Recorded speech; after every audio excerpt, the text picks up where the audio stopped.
Are you the fanatic we're looking for? Welcome to the Mrs. R Relevant Daily Draft Podcast, part of the Draft Professor Podcast Network. Thank you very much for tuning in to today's episode. We look forward to seeing you in a couple of seconds.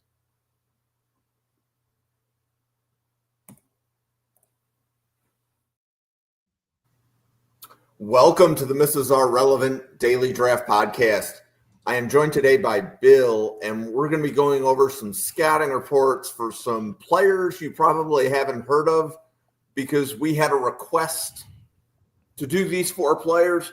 But before we get into that, Bill, how are you doing? Jim, I am doing fantastic. It's Tuesday night as we're recording this, so we're going to cover some players tonight that may have not been covered on your ESPNs, your CBS Sportses, your PFFs of the world. But before we get into it, make sure if you're not already, like the channel. Make sure you subscribe on the channel. We've got daily draft content and all sorts of daily reports. Make sure you follow me on X at Sparks Scouting. You also follow Jim on X at NFL Draft Fanatic. There is no I in Fanatic.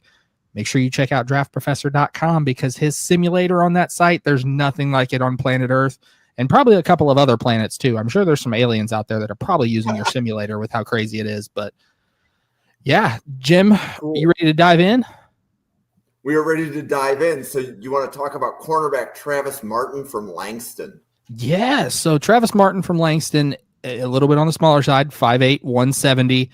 The big things that I really like about him is he's very versatile. In Langston, it's hard to find Langston tape, so let's preface that. In the tape that I did see, he did play both inside and out, so he can play on the boundary, he can play in the slot, has the ability to do so. Very physical. For a guy of his size, normally the smaller corners you don't see get too physical, but he has the ability to do it. He also has very good ball skills and is good in run support. That physicality lends itself to being very good in run support. Let's get to the cons, though, the negatives. 5'8", 170 is light for a cornerback. It's light. So the conversation then becomes how effective can he be in run support at the next level?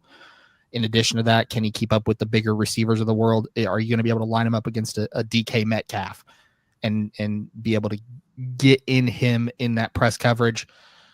Obviously, with the size, you also have where does he truly play in terms of does he play on the boundary? Does he play in the slot? I think if you're going to play him somewhere, it's got to be in the slot. The biggest negative on him, though, is his level of competition. Langston is not a UCLA. They're not a Troy. They're way down there in terms of level of competition. So how does his level of competition translate to the next level? But he does have skills and a skill set, ball skills that can translate to the next level. However, I've got an undrafted grade on him right now.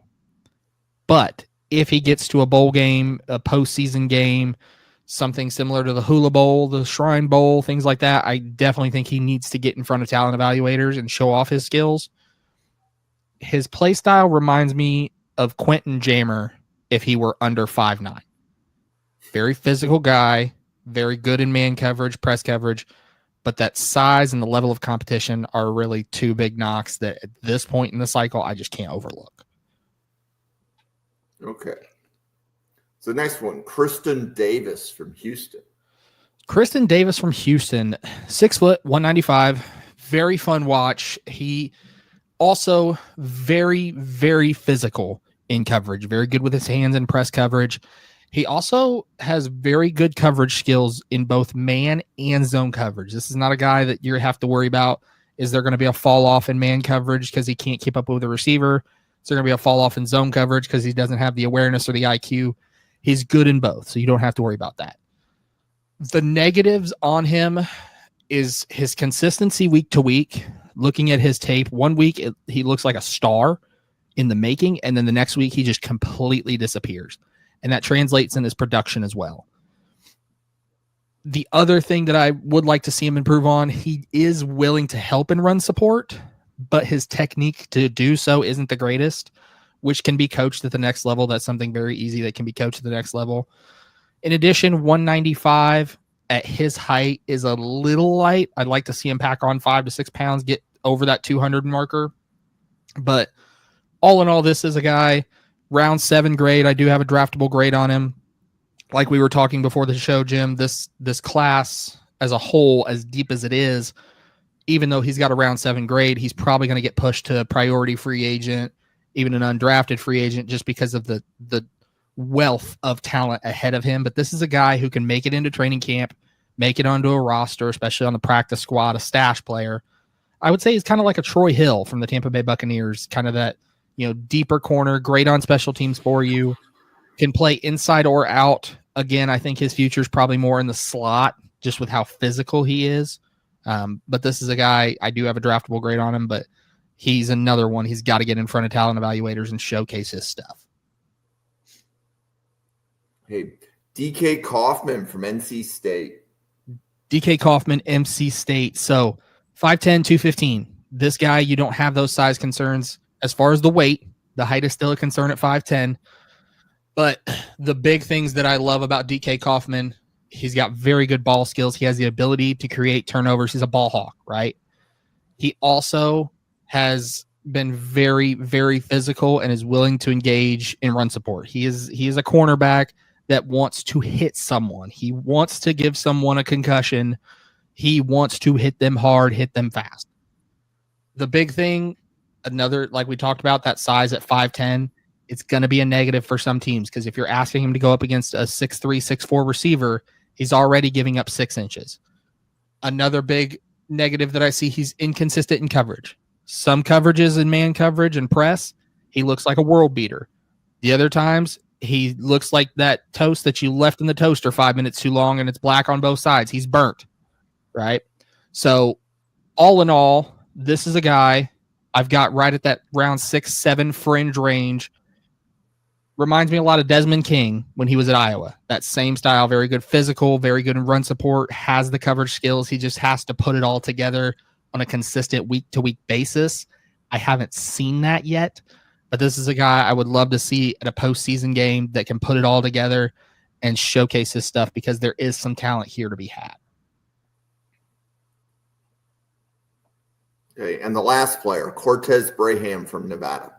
Cortez Braham. So this is not only the lone wide receiver of this group, but this is actually my favorite of the 4 prospects. I have the highest grade on him. The big things, 6'2", 201. So this is a bigger sized guy. His route running is just so crisp.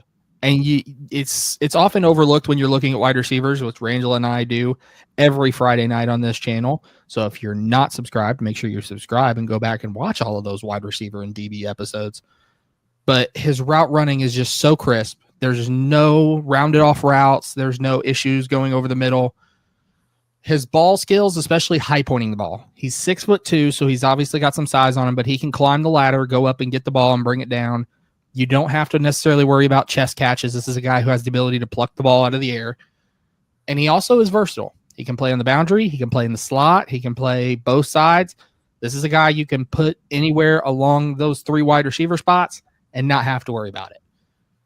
The negatives, though, his consistency, right? There's too many times on tape he disappears from games. And it's disappearing in the blocking. It's disappearing in the route running. It's just all in all, he's like Harry Houdini. He's gone, and nobody knows where he is. So the other con is his competition level, right? We're talking about Nevada. This is not a UNLV. This is not a USC. This is not an Oregon. It's Nevada. You're going up against a lower level of competition, which is always going to be a knock, especially from talent evaluators. My other question that I have for Cortez Braham, has his development ceiling been reached?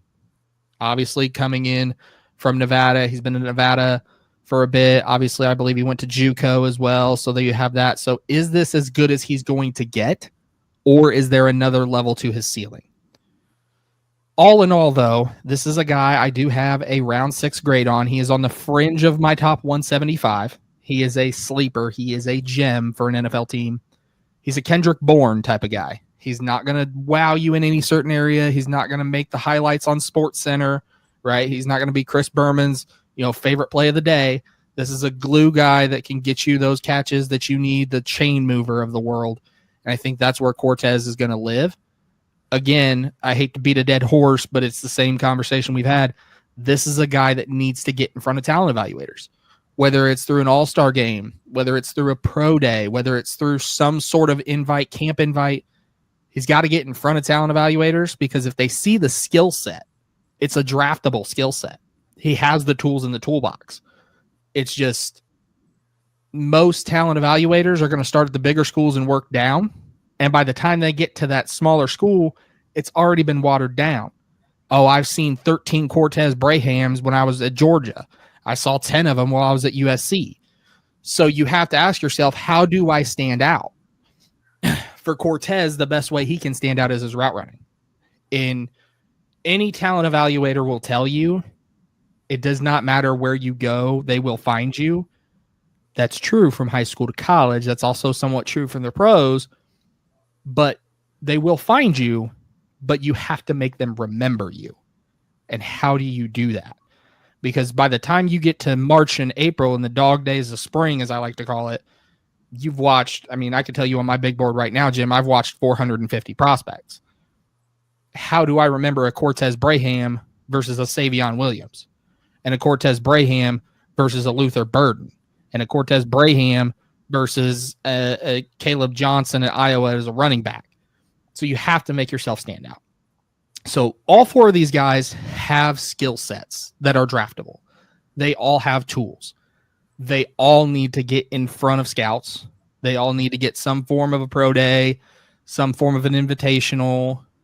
Social media is the best way they can do it. Clip their clips and post them on social media.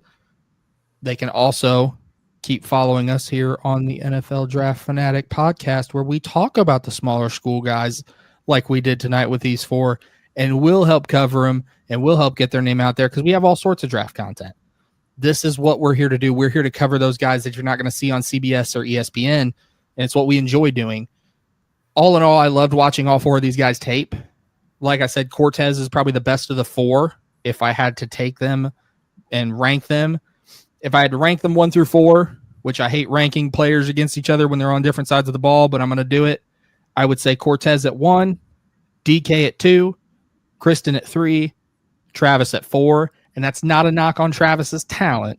That's just the other 3 have a better level of competition.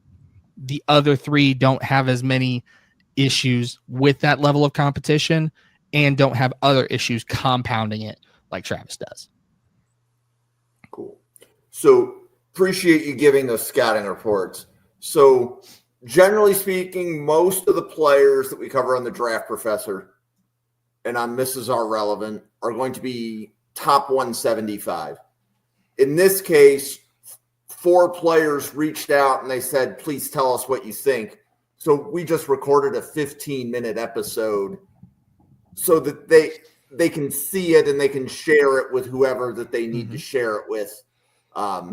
So we respect that a lot of people, the players are watching this channel. So we respect the fact that if this is the channel the players watch, we're going to give you a little bit of content. We will not saturate the channel with this, but if a couple of requests like this come in, we'll take 15 minutes out and record a podcast. Bill and I will be going live in about 8 minutes to talk about some other top 175 players. But we got this recording in the bag. Anything you want to say, Bill, before we close this out? No, we appreciate the 4 that reached out, as well as the agent that reached out on their behalf. If you ever have any requests or anything like that, like, hey, you guys should be covering this guy, reach out to us on X. Like I said, I am at Spark Scouting on X. Jim is at NFL Draft Fanatic, no I in Fanatic. Make sure you make sure you share this episode. Make sure you subscribe to the channel too. We talked about it. There's daily draft content, all sorts of content from scouting reports. We'll be starting up Senior Bowl here soon, covering Senior Bowl players and giving a deep dive there that we can hopefully make the boys in Mobile proud. But yeah, just make sure that if you're not following us, follow us, because we're going to be covering a lot of guys in the top 175, like Jim talked about. But we're going to be talking about those sleepers that aren't as often heard of. So then that way, Monday morning, when you get to the water cooler and you're all around your coworkers, you can sound really smart. And it's because you went to school with the Draft Professor. Fantastic. Phil, thank you very much to everybody that has been watching. Thank you and have a great day.